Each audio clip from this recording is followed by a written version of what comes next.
"The paper before marriage is strong," she said with a smile in court. I stayed quiet and just pointed to one part. "My name is Alex and I'm a business planner in Chicago. I'm 36 years old and I want to tell you a story about a hard lesson I learned about trust." She sat in her chair like she'd already won her mean smile cutting through the quiet courtroom air.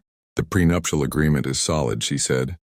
The judge wrote something down and her lawyer looked sure of himself. I didn't say anything.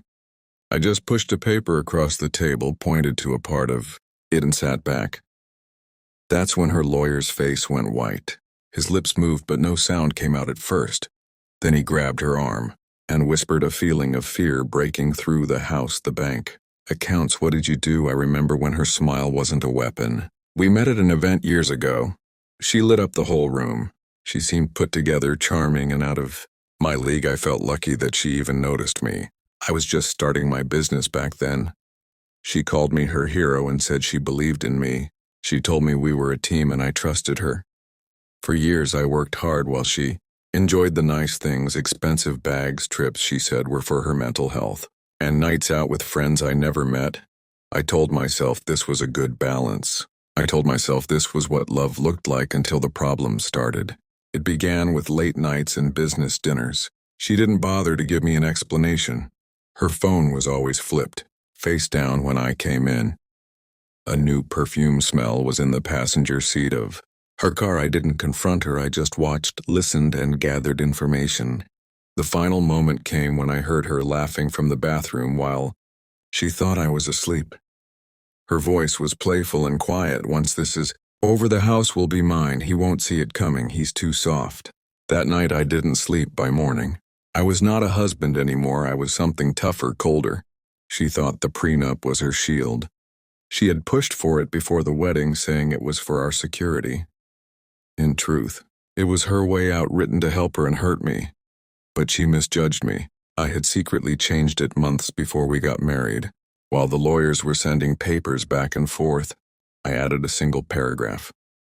It was full of legal words that were easy to miss. It changed the definition of our shared money. Any property or accounts she tried to hide, move, or take through lies would automatically go completely to me. It was hidden and hard to find, the kind of detail you only notice when it is too late. And now it was too late. She walked into court in a fancy dress, sure she would leave with more money. I let her feel good about herself. Every lie she told, every dollar she took from bank accounts she thought I didn't see, it all brought her to this moment when her lawyer read the clause. I watched his neck muscles tighten. His eyes went from the paper to her as he realized her own greed had ruined her. The judge leaned forward, curious. Her lawyer struggled to understand what he read, but the words were completely clear. My words. Her smirk went away, the first sign of a crack. She whispered angrily, "Fix it," but there was nothing to fix. I didn't need to yell. I didn't need to make a scene. My silence was enough. Every second that passed in that courtroom felt like a deep cut. She had hidden accounts in her sister's name and tried to quietly change property ownership, thinking I was blind. But the clause pulled everything back out into the open, not just into my possession, but into the official legal record. Her lawyer's whisper wasn't for her, it was for himself. The house, the accounts, what did you do? She realized then that she had given me everything. The decision was fast. The prenup she thought would ruin me instead left her with nothing.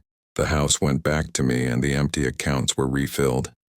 Even the things she thought were secret were now tied to her lies. She left the courtroom pale and shaking. No smirk, no wind, just silence. I watched her go. I didn't feel happy or angry, just a final peaceful calm. She thought being a traitor was a game. She forgot I knew how to play. People ask me if I feel sorry about it.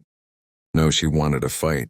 I gave her quiet thought and one signature on a page she never bothered to read. She thought she was smarter, stronger, untouchable. But in the end, she taught me my most important lesson. Love can be blind, but betrayal gives you perfect sight. And when you can see clearly, revenge writes itself in ink that never disappears. What lesson did you learn from this story? Please let me know in the comments.